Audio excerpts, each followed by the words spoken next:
네옴시티 관련주는 또 이슈가 나온 만큼 좀 조심하자 라고 봐야 될 것 같고요. 테슬라 최근에 동향 보니까 실적을 조금 다들 감익시키는 분위기더라고요. 이번에 2000년 장비들이 수주가 빠바박 늘어는 회사들이 되게 많습니다. 넷플릭스는 최근에 주가 보게 되면 그나마 견조합니다. 근데 이게 그런 이유 중에 하나가 네. 자, 어떻게 오늘 우리가 투자의 아이디어 찾아볼 수 있을까요? 일단 한번 이번 주 일정을 한번 살펴봐야겠죠? 네, 그렇습니다. 그래서 일단 이번 주 일정 보면서 또 체크해야 될 것 중에 하나가 그거 한 다만 말씀드릴게요. 이게 보통 보면은 지금 변동성이 엄청 커지죠. 네. 지금 이게 지난번 저점대를 앞두고 위아래로 왔다 갔다 하면서 변동성이 커지는 거를 그러니까 보통 이게 저점 신호라고도 해석을 하는 경우가 있습니다. 그러니까 사람들이 불안한데 거기서 바닥을 잡아가는 과정. 근데 이거는 저희가 이런 사태만 보고 바닥이 다가오고 있구나 이렇게 예단을 못합니다. 이렇게 워낙 심리가 민감하게 다가오고 있다 보니까 변동성은 커지지만 이게 확인해야 바닥이라고 볼 수 있거든요. 그러니까 그렇지. 이걸 너무 좀 아직은 예단하지 말자라는 쪽으로 봐야 될 것 같고요. 게다가 또 이번 주 같은 경우는 일단 지금까지는 저희가 계속 또 매크로 관련된 쪽으로만 봤지 않습니까? 그래서 그게 거의 이번 한 또 10월달, 9월달도 마찬가지고 그런 쪽으로 왔는데 또 하나 특수성이 한 3개월 만에 찾아오는 또 기업 실적들 관련된 쪽입니다. 네, 기업 실적 관련돼서 이번에 보니까 그래도 팩트셋이라고 하는 리서치 회사 같은 경우는 S&P 500 기준으로 실적이 올해 작년 동기 대비해서 2.4% 증가로 발표를 했습니다. 이게 최근 한 2년 동안 중에서 2020년도 3분기 때가 가장 실적이 역성장하는 쪽을 보여준 대로 거의 처음이라고 얘기하더라고요. 그만큼 실적 성장세가 적게 나올 것이다. 그러니까 실적 전망치를 가장 안 좋게 바라보는 것 중에 한 분기라고 봐야 되겠죠. 근데 중요한 거는 성장해요. 여기서 이제 의문이 나오기 시작합니다. 진짜 작년 동기 대비해서 성장했을까라는 실적을 발표하는 거. 그래서 처음으로는 지난번 금요일이었죠. JP모간은 실적을 잘 발표했습니다. 그나마 잘 발표했는데 썩 그렇게 기분 좋진 않아요. 네. 막 매매하다가 여기저기서 터진 거 다 터졌을 거 아닙니까? 투자은행이다 보니까. 이런 한국에 와가지고 공매도 막 하고 그러니까 공매도로 그러니까 숏 전략으로 돈 버는 곳들이 많다는. 그렇죠. 그래서 그런 거 가지고 실적 커버하는 거를 봤었을 때 저 입장에서는 속상하죠. 이런 속상하죠. 네, 이런 게 지금 나오고 있는데 그거 말고도 이제 이번 주부터 조금 이따가도 말씀드리겠지만 빅테크 기업들이 이제 다음 주까지 집중됩니다. 그러니까 원래 이 기간 동안에 저희가 항상 그랬거든요. 월간으로 보게 되면 중반 때 CPI 발표하고 거기 때문에 막 충격받다가 그거 갖고 약간 기사회생하는 게 또 다음 FOMC 회의까지 거기서 이제 약간 돌아갔다가 FOMC 회의에서 또 막 변동성 커지고 하는 한 2주 단위로 이렇게 움직이는 사이클이었는데 이번엔 또 중간에 실적 발표가 들어와 있어요. 이게 생각보다 나쁘지가 않아야 되겠죠. 그게 확인이 돼야 될 것 같은데 어렵습니다. 네, 그런 구간이 이제 또 들어왔다는 거 보셔야 될 것 같고요. 10월 17일 월요일 같은 경우는 일단 오늘 상장되는 회사 중에 하나가 SBB테크. 이게 되게 관심이 크더라고요. 네, 요거는 내용 그러니까 살짝 어차피 IPO 하다 보니까 좀 비싼 거. 이거 빼고 비싸다기보다는 약간 좀 어차피 그 프리미엄 받는 거. 그건 있는데 생각보다 내용은 좋습니다. 로봇 관련주입니다. 예전에는 그 베어링 뭐 이런 감속기 이런 쪽 하는 거는 산업용 쪽에서 그냥 기계 장비 쪽이다라고만 보고 그냥 별로 취급을 안 했는데 요즘 로봇이 뜨다 보니까 이런 회사들이 더 부각을 받고 있다는 게 지금 태세이기 때문에 시장 부진할 때 이런 거 혹시나 또 기회되지 않나 싶긴 하지만 IPO 종목들 막 따라서 매매하는 거 어려우신 분. 그렇죠. 이게 왜냐면 변동성이 장난이 아니잖아요. 엄청 어렵죠. 이런 건요. 그렇기 때문에 그런 거는 일단 오늘 같은 경우는 매매보다는 이런 동향들이 어떻게 움직이나 한번 체크를 해보자라고 봐야 될 것 같고요. 두 번째, 오늘 미국에서 실적 발표하는 거는 뱅크 오브 아메리카. 네. 그냥 보아네요. 네. 임 대표님 좋아하던 보아. 네. 지금은 임원이시죠? 네. 그래서, 일단 실적 발표 어떤 금융주 쪽에 대한 변화 체크해야 될 것 같고요. 화요일 날, 18일 날 같은 경우도 상장이 되는데, 탑머터리얼이라는 회사가 신규 상장됩니다.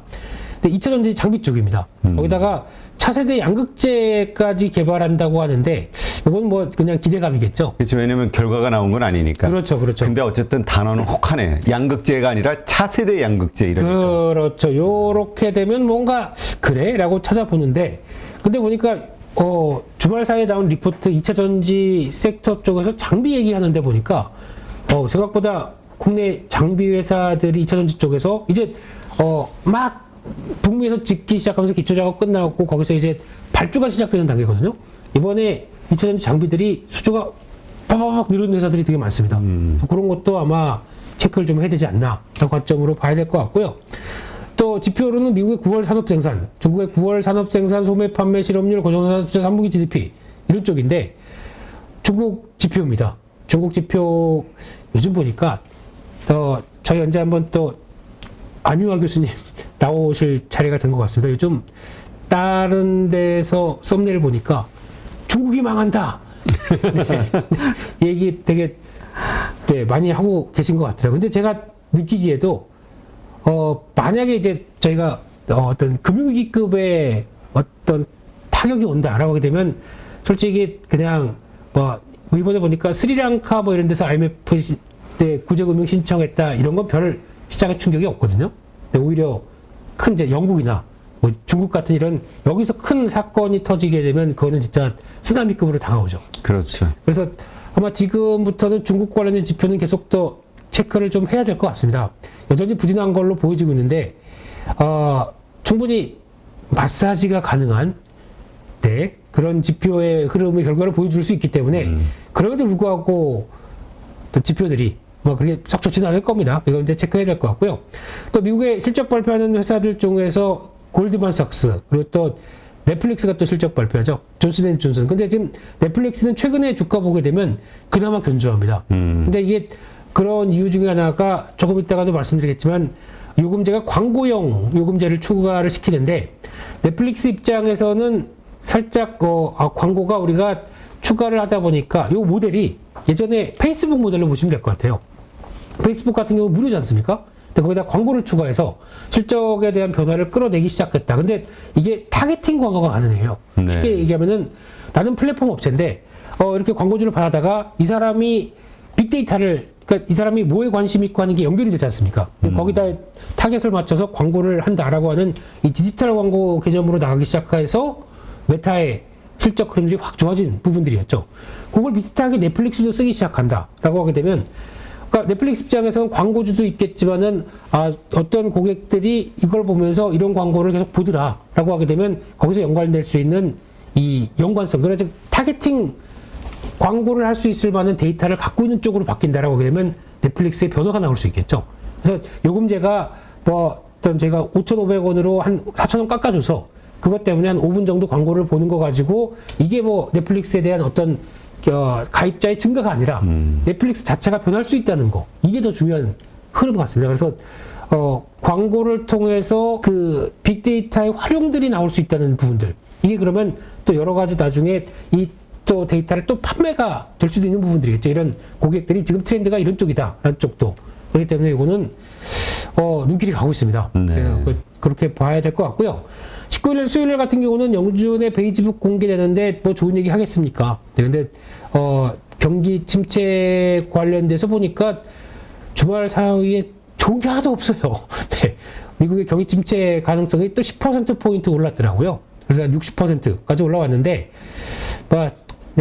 그냥 봐야 될 것 같고요. 또 중국의 9월 주택가격 지수인데 중국이 주택가격 때문에 지금 뭐 앞서 나왔던 뉴스 보다 보니까 절반이 중국의 그 분양업자들이죠.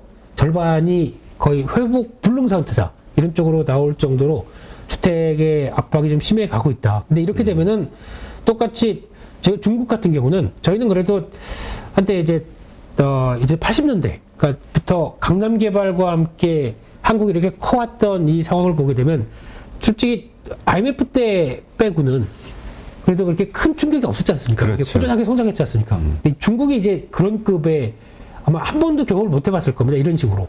근데 이게 나오다 보니까 거기서 나오는 타격들이 벌어지는 것 같은데 솔직히 제 개인적으로는 이거 다 미국의 양털깎기가 가는 파장 중국이 많이 올라오고 경쟁자라고 하면서 막 이렇게 떵떵거리고 있는데 그래?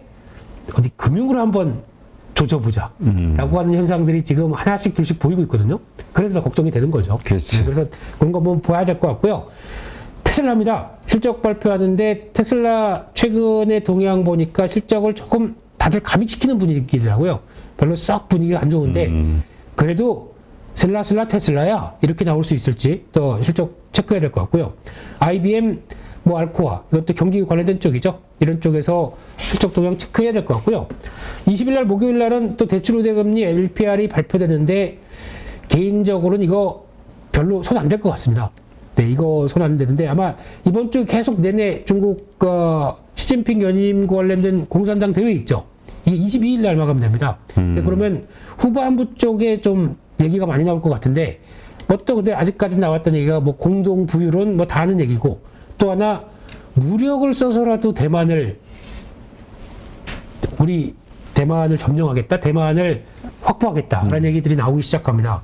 좀 그렇죠. 네, 그런 상황들이고 게다가 또 네, 좀 뭐 그런 얘기가 있었다. 이것도 미국의 9월 경기 선행 지수도 발표될 예정이고 뭐 ISM 제조업 지수 확 꺾인 거 보니까 기대감이 그렇게 높진 않다라고 봐야 될 것 같고요. 21일 금요일은 한국의 생산자 물가 지수, 미국의 옵션 만기일, 또 후반 가면서 약간 또 변동성 미국 커질 수 있겠죠. 거기다가 미국의 실적은 버라이즌, 월플, 통신사 그리고 또 가전회사 이렇게 또 실적이 발표가 될 예정이다. 이렇게 보고 있습니다.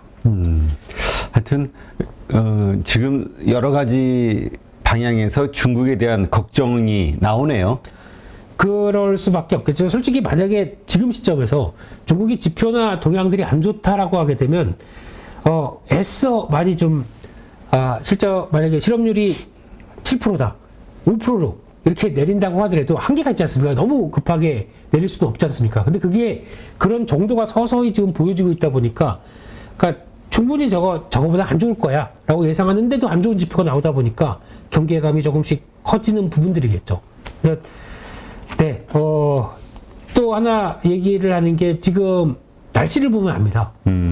제가 보통 이제 가을 때에서 겨울로 넘어가게 되면 중국에서 이제 뭐 산업도 막 계속 가동되고 있고 뭐 이런 때는 또 난방 또 막 시작하지 않습니까? 그렇죠. 석탄까지 화력 발전이 아직까지 높거든요. 그러면 우리나라는 항상 서해에서 넘어오는 그 미세먼지하고 되게 고생을 많이 하거든요. 이번에 깨끗해요, 날씨가. 청명한 가을 하나를 보고 있습니다. 잘 공장이 안 돌아간다. 반대로 그 얘기죠. 그럼 지금 중국 경제가 제대로 되지 않는다는 것도 날씨에서 나오지 않나. 그러니까 요즘 가을 날씨 보면 기분은 좋은데 날씨 보고 기분은 좋은데 계절 보고 기분이 안 좋아지는 현상. 날씨와 계절가 따라오는 현상. 이게 또 그런 생각도 들더라고요. 그러니까 지금 중국과 관련해서는 전에 그 안유아 교수는 그 얘기하더라고. 이제 정부에서 경기 부양을 해서 여러 가지 조치를 취하는데도 네. 불구하고 네. 그 중국인들이 부동산을 살려는 마음이 생기느냐, 여러 가지로 그 부양을 하는데도 네. 그 마음이 안 생기면, 그래서 계속 하락하면 그거는 이제 위험. 벌써 예고를 하시다가 이제 폭주를 하시는군요, 교수님께서. 네. 그러나 그 완전히 파장으로는 생각 안 하던데, 중국은 그래도 마무리를 어떻게 정부에서 할 수 있는 국가 GDP 국가 부채가 그렇게 높지가 않다 보니까. 저는 썸네일 나오고 이제 요약한 거 여기 한 1분에서 여기 나오지 않습니까? 그거까지 봤는데 되게 열을 올리시던데요. 네, 하여튼간, 네. 그렇습니다. 알다가도 모를 중국. 네. 그런 상황이고요. 또 이번 주, 섹터 관련된 쪽에서 동향을 보게 되면은, 일단 첫 번째로 네옴시티 관련주를 집어넣는데, 오늘 단독 보도가 하나 나왔습니다. 우리 쌀만이 형님. 그러게, 지금 채팅창에서도 그 얘기들 걱정하시고 있던데. 네.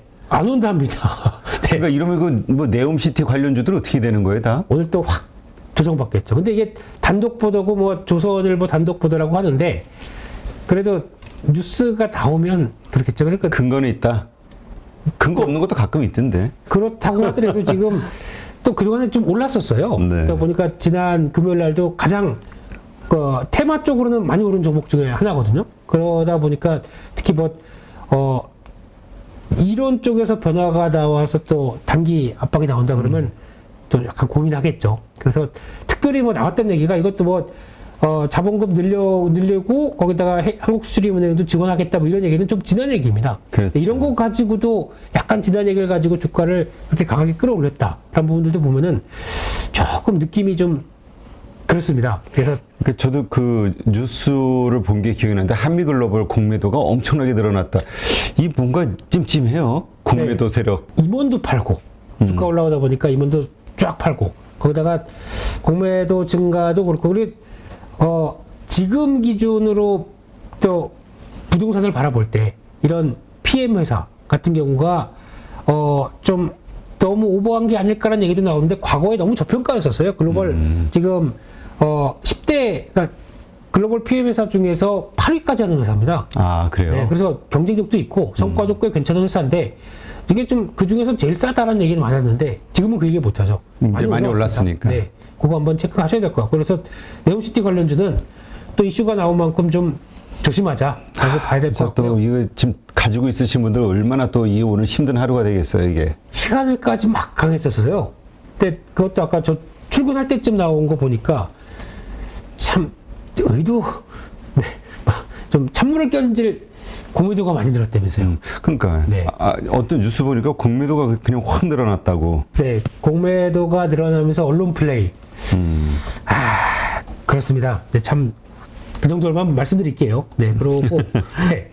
또 하나 두 번째로 디지털 광고 얘기는 좀 아까 드렸었죠. 그래서 넷플릭스 할 때 드렸었고, 아이고. 네, 그래서 그 중에 뭐 인크로스랑 나스미디어가 올라가는데 나스미디어는 유심히 봐야 될 것 같습니다. 이게 올라가는 패턴도 그렇고 그렇다고 따라잡으시지 마시고요. 네. 이 회사가 그러면 이제 넷플릭스와 딱 붙어서 할 수 있는 일이 앞으로 많을 것이다. 특히 한국 같은 경우도 좀 4,000원 싸게 하는데 그래도 보고는 싶고 그러면은 5분 광고 봐주지 뭐 그런 쪽으로 돌아가면서 거기서 이게 내가 요금제는 낮췄다고 하더라도 내 활동과 나에 관련된 정보가 그대로 또 거기 쌓인다라고 하게 되면 그걸 활용하는 입장이다 보니까 그에 따른 변화는 좀 또 체크해야 될 것 같고요. 그래서 일단 추세나 변화는 눈여겨보자라고 봐야 될 회사 같고요. 네. 마지막으로 그거 하나 말씀드릴게요. 이번에 주말 사이에 카카오 가지고 말도 많고. 그러니까 지금 카카오 주주들도 지금 되게 불안하거든요. 이게 엄청난 악재가 되지 않을까 싶어서. 악재죠. 오늘 또 충격이 심할 것 같습니다. 아니, 그렇게 기업들은 분할하면서 서버는 분할할 생각 안 나요? 그러니까 리스크 관리에 대해서 이번에 확 드러난 것 같아요. 그렇죠. 예, 이거는 진짜 용법 어디합니다, 이거는.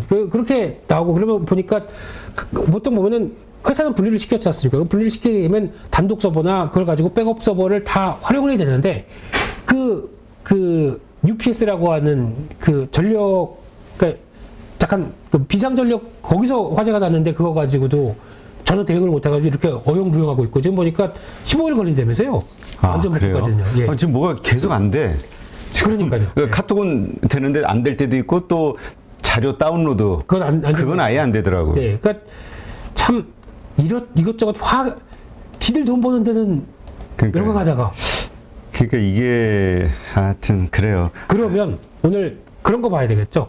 상대적으로 그러면 이번에 카카오에서 문제가 발생한 게 그 인터넷 데이터 센터라든가 뭐 서버 관리 이런 거 또 이제 그러면 앞으로 관심이 높아지겠죠. 게다가 그 서버 관련된 보안 쪽 이런 거 관심이 높아지겠죠. 이런 거에 대해서 오늘 주가가 테마주로 이끌 가능성이 높습니다. 이런 거 체크하는 게 저희 주식쟁이들이 할 일이죠. 그렇죠. 그러니까 네. 카카오 쪽은 좀 어렵고 네. 대신 그로 인한 이슈가 불거진 다른 섹터. 그렇죠. 그쪽은 이제 또 네, 그래서 뭐 상대적으로 네이버가 부각을 받을 수 있을까라는 생각도 드는데, 그럴까요? 근데 저는 그런 건 상관없고요. 앞서 말씀드렸던 그 회사들 아침부터 그 회사가 어디입니까? 지금 자료 나오는 자료 아직 안 드렸는데 얘기를 드릴까? 해봐요. 지금 오늘 장도 우울할 것 같은데. 네. 그러면 임 대표님께서 한번 웃겨주세요. 그럼 바랄 걸 바라야죠 제가. 관련된 회사가 NHN. NHN. 전통적으로 클라우딩 강화시켰던 대표적인 회사인데 저희가 잊고 있었죠. 그리고 또 서버 쪽에 그 유지보수 계속하는 회사 중에 하나가 KINX라고 있습니다. 네. 실적은 좋아지는데 주가가 많이 빠졌죠. 한때 코로나 관련주라고 해서 움직이다가 뭐 그런 쪽이나 좀 작은 종목은 갑이야? 근데 이건 좀 너무 작아서 제가 말씀을 좀 그냥 대응은 못할 것 같고요. 그런 쪽에서 또 서버 쪽에 보안 관련된 회사 파이오링크 뭐 이런 정도는 관심 있게 보고요. 매매를 한번 탄력 보고 한번 해볼 생각인데, 근데 또 갭상승했는데 시작하자마자 또 우르르 밀릴 수도 있기 때문에 동시효과에 막 따라가시는 거 말고요. 갭이 얼만큼 발생할 것인가, 그리고 딱 한 9시 반 사이에서의 어떤 탄력들을 보시면서 어떤 테마적인 관점으로만 보셨으면 잠깐 좋겠습니다. 트레이딩 관점으로. 그렇습니다. 네. 네. 하여튼 지금 보니까 그 뭐죠? 신용이 네. 지금 전반적으로 다 줄고 있는데 네. 한미글로벌 나온 뉴스를 계속 검색을 해보는데 네. 지금 이슈는 그거 같아요. 그냥 저 신용이 좀 늘고 있다. 네. 신용으로 사신 분들이 좀 많다. 네. 그래서 상승장이다 보니까 여기서 레버리지 효과를 확 일으킨 것 같기는 한데 네. 이게 요즘 같은 때는 이게 서로 민폐인데. 그렇죠. 이게 또 모르겠습니다. 근데 이 자리에서 개인적으로는 무리하지 않거든요. 왜냐면 이게 확 벌어졌고, 그러니까 여기다가 지금 이 위쪽까지 이제 타고 가려고 하는 입장 쪽에서 이게 만약에 이 초기에서 나왔던 이런 패턴이라고 하게 되면 따라가도 됩니다. 그러니까 이런 흐름이죠. 쪽에서 거래가 확 터지기 시작하면서 부각받고 그 다음에 저 빨간 선들을 타기 시작한다라고 하게 되면 초기는 괜찮습니다. 근데 레벨업을 한 두어 번 한 상황 쪽에서 이런 단계는 조심해야 됩니다, 솔직히. 그래서 네, 그렇고 해보니까 또 세아 특수강 이것도 뭐 이쪽 관련주라고 해서 막 급등했는데 좀 그렇습니다. 그냥 저 오늘 좀 하여튼 그 조심하자. 빈살만 이슈가 오늘 또 크게 시장을 강타하겠네요. 아무래도 그동안에 아니 악재가 왜 이렇게 다 한꺼번에 몰려와? 카카오도 그렇고 빈살만도 그렇고 나스닥 급락도 그렇고. 제가 몰고 온 것 같은 되게 죄책감을 들게 만드시는 것 같은데 그럴 저 그런 수밖에 사람 없었어요. 아닙니다. 그래야만 했니? 이러고. 자, 근데 네. 지금 카카오 가지신 분들 네. 입장에서 오늘 만약에 빠지잖아요. 네. 그럼 이거를 추가 매수, 또 이게 지나면은 금요일처럼 상승하지 않을까에 대한 기대감이 있다 보니까 네. 저가 매수의 기회로 볼 것이냐 생각하는 분들도 있을 거란 말이에요. 어떻게 보세요? 오늘 이런 기회를 통해서 만약에 어차피 복구는 하겠지 그러면서 그동안에 공매도를 쳤던 세력들이 매수가 들어온다. 그럼 양봉이 나올 수도 있습니다. 근데 제가 보기에는 그런 것 가지고 주가의 변화가 나왔기 때문에 이렇게 대응하기는 너무 시장도 취약하고 종목이 변동성이 클 수 있기 때문에 저는 관망이 낫지 않을까. 네, 그렇게 바라보고 그러면 있습니다. 가지고 있으신 분들도 놀래서 그냥 던지는 거, 저가에. 그냥 오늘 동시효과에 던질 필요는 없을 것 같고요. 혹시나 그렇게 되면 아마 수급은 조금 낮게 나올 수도 있습니다. 왜냐면 이런 기회에 그동안 공매도 쳤던 거 이런 악재 나왔을 때 정리해야죠. 그러니까 반대로 저희가 갖고 있던 거 호재 나왔을 때 거기서 정리하는 거랑 똑같은 심정이죠.